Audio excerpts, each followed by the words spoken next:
ప్రపంచంలోనే అత్యంత శక్తివంతమైన దేశమైన అమెరికాలో మరో 2.5 నెలల్లో అధ్యక్ష ఎన్నికలు జరగనున్నాయి. అధికార డెమోక్రటిక్ పార్టీ నుంచి ప్రస్తుత వైస్ ప్రెసిడెంట్ భారత సంతతికి చెందిన కమలా హ్యారిస్, రిపబ్లికన్ పార్టీ నుంచి మాజీ అధ్యక్షుడు డొనాల్డ్ ట్రంప్ పోటీ పడుతున్నారు. గత ఎన్నికల్లోనే గట్టి పోటీ ఇచ్చి త్రుటిలో పరాజయం పాలైన ట్రంప్ ఈసారి ఎలాగైనా గెలిచి రెండోసారి వైట్ హౌస్ లోకి అడుగు పెట్టాలనే సంకల్పంతో ఉన్నారు. కొద్ది రోజుల క్రితం పెన్సిల్వేనియాలో జరిగిన హత్యాయత్నం నుంచి బయటపడిన ట్రంప్ కు సానుభూతి బాగానే పెరిగింది. అయితే డెమోక్రటిక్ పార్టీ అభ్యర్థిగా ప్రస్తుత అధ్యక్షుడు జో బైడెన్ వైదొలిగి కమలా హ్యారిస్ కు మద్దతు ప్రకటించడంతో ట్రంప్ కు మింగుడు పడని విషయంగా మారింది. డెమోక్రటిక్ పార్టీలో కొందరు సీనియర్లు తొలుత హ్యారిస్ ను వ్యతిరేకించినా ఆ తరువాత అందరూ కలిసి ఆమెకు ఏకగ్రీవంగా మద్దతు ప్రకటించారు.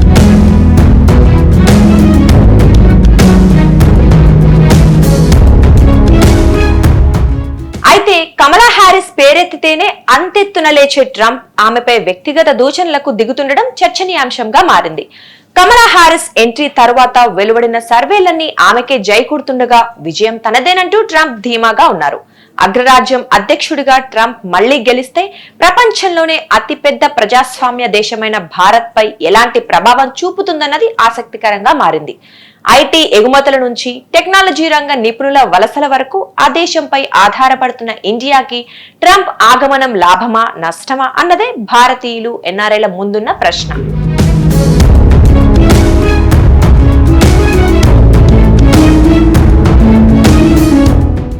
డొనాల్డ్ ట్రంప్, నరేంద్ర మోదీ మధ్య మంచి స్నేహబంధం ఉండటం, గత ఎన్నికల సమయంలో ట్రంప్ వైపే మోదీ మొగ్గు చూపటంతో దేశంలోని మోదీ అభిమానులు ట్రంప్ కు అనుకూల వైఖరిని వ్యక్తం చేస్తున్నారు.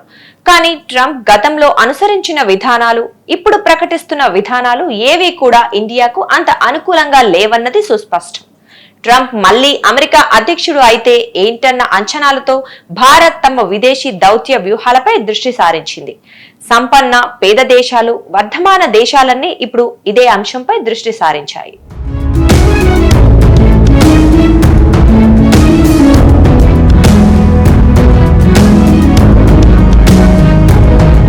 ముందుగా ఆర్థిక వాణిజ్య విధానాలను ఓసారి పరిశీలిస్తే ట్రంప్ సిగ్నేచర్ పాలసీల్లో ఒకటి అమెరికా దిగుమతి చేసుకునే అన్నింటిపై 10% సుంకం విధించటం. తద్వారా ఆయన అమెరికా దిగుమతులను కట్టడి చేసి దిగుమతుల ద్వారా ఆర్థిక వ్యవస్థపై పడుతున్న భారాన్ని తగ్గించాలని చూస్తున్నారు. అంటే యుఎస్ ఆర్థిక వ్యవస్థ చుట్టూ రక్షణ వలయాన్ని సృష్టించడం ఆయన లక్ష్యంగా కనిపిస్తోంది. అమెరికాకు $120 బిలియన్ విలువైన వస్తు సేవలను ఎగుమతి చేస్తోన్న మన దేశానికి ఇది ఆందోళన కలిగించే అంశంగా చెప్పవచ్చు. ట్రంప్ పన్నులు, సుంకాల కారణంగా భారతీయ ఎగుమతులు దెబ్బతినే అవకాశం ఉంది.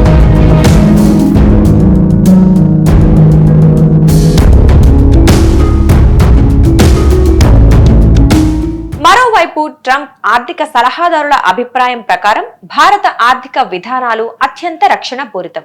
ఒకవేళ ట్రంప్ అగ్ర రాజ్యాధినేతగా తిరిగొస్తే ఆ విధానాలను యుఎస్ కోసం సడలించాలని ఒత్తిడి చేసే అవకాశం ఉంటుంది. ట్రంప్ ఆర్థిక విధానాలు గతంలోనే భారతదేశానికి ఇబ్బందులు సృష్టించాయి. అమెరికాకు కొన్ని దేశాలు ప్రత్యేక పథకం కింద కొన్ని వస్తువులను ఎలాంటి దిగుమతి సుంకం లేకుండా ఎగుమతి చేసే అవకాశం ఉండేది. అయితే 2019లో ట్రంప్ ఈ జాబితా నుంచి ఇండియాను తొలగించారు. ఇండియా తన వ్యవసాయ, పాడి పరిశ్రమ విభాగాల్లో విదేశీ ప్రత్యక్ష పెట్టుబడులను నియంత్రించడం ట్రంప్ కు నచ్చలేదు. అందుకే ఆయన ఇలా చేశారని ఆర్థిక రంగ నిపుణులు విశ్లేషించారు.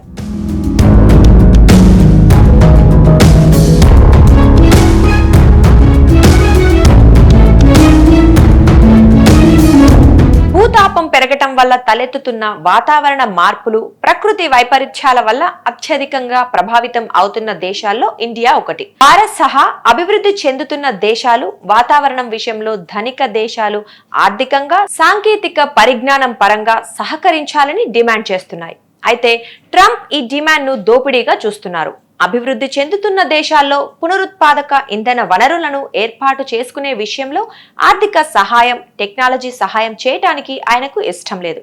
చైనా, భారత్ వంటి దేశాలకు అమెరికా నిధులు అందించడం తనకు ఆసక్తి లేదని ట్రంప్ బహిరంగంగానే వ్యాఖ్యానించారు. ఇది భారత్ కు ఆందోళన కలిగించే అంశం.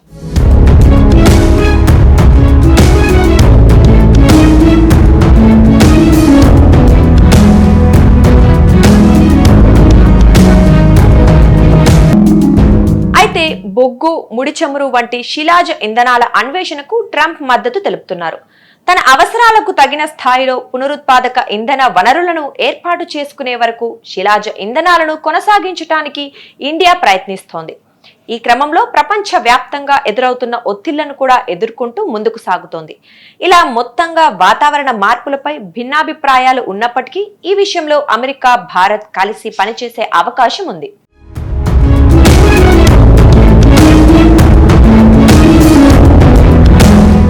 ట్రంప్ రెండోసారి అధికారంలోకి వస్తే ఆసియాలోని అమెరికా మిత్రదేశాలకు సహకరించకపోవచ్చన్నది విశ్లేషకుల అభిప్రాయం. ఇప్పటికీ ప్రపంచంలోనే అత్యంత బలమైన సైనిక వ్యవస్థ కలిగిన దేశంగా అమెరికానే ఉంది. చైనాను నిలువరించే క్రమంలో ఆసియాలోని మిత్రదేశాలకు యుఎస్ సహకారం అనివార్యం. చైనాను ఎదుర్కొనేందుకు ఇండియాతో కలిసి అమెరికాతో పనిచేయడానికి ఇది ఒక కారణం. అయితే దక్షిణ కొరియా, జపాన్ వంటి మిత్రదేశాలు అమెరికా కారణంగా అనుచిత లబ్ధి పొందుతున్నాయన్నది ట్రంప్ అభిప్రాయం. అంటే ఈ దేశాలకు అమెరికా నుంచి సహాయం అందడమే తప్ప అదే స్థాయిలో అమెరికా లబ్ధి పొందటం లేదని ఆయన అంచనా. ఇది ఇచ్చిపుచ్చుకునే విధంగా లేదని భావిస్తున్నారు. దీంతో ఒకవేళ ట్రంప్ అధ్యక్షుడైతే ఆసియా ప్రాంతంలో ఉన్న అమెరికన్ బలగాల సంఖ్యను తగ్గించే అవకాశం ఉంది. ఇది మన దేశానికి కూడా ఆందోళన కలిగించే అంశమే అవుతుంది.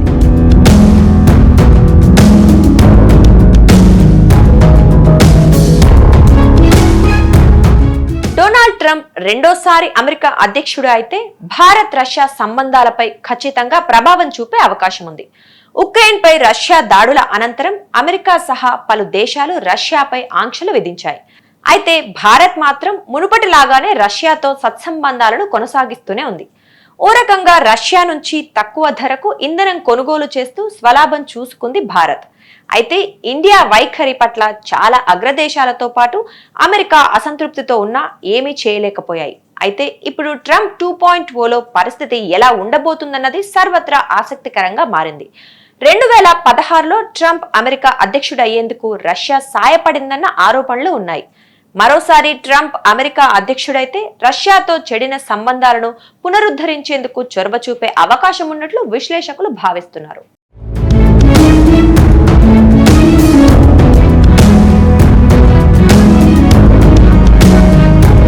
ట్రంప్ గత హయాంలో భారత్, అమెరికా సంబంధాలు చక్కగా ముందుకు సాగాయి. ఇప్పుడు ఆయన మళ్లీ గెలిచినా అదే రకమైన వాతావరణం కొనసాగొచ్చు, లేదంటే ఊహించని పరిణామాలు ఎదుర్కోవచ్చు. అమెరికాలోని Arizona, Florida, Georgia, Michigan, North Carolina, Pennsylvania, Texas, Wisconsin రాష్ట్రాల్లో భారతీయ ఓటర్లు దాదాపు 13 లక్షల మంది ఉన్నారు.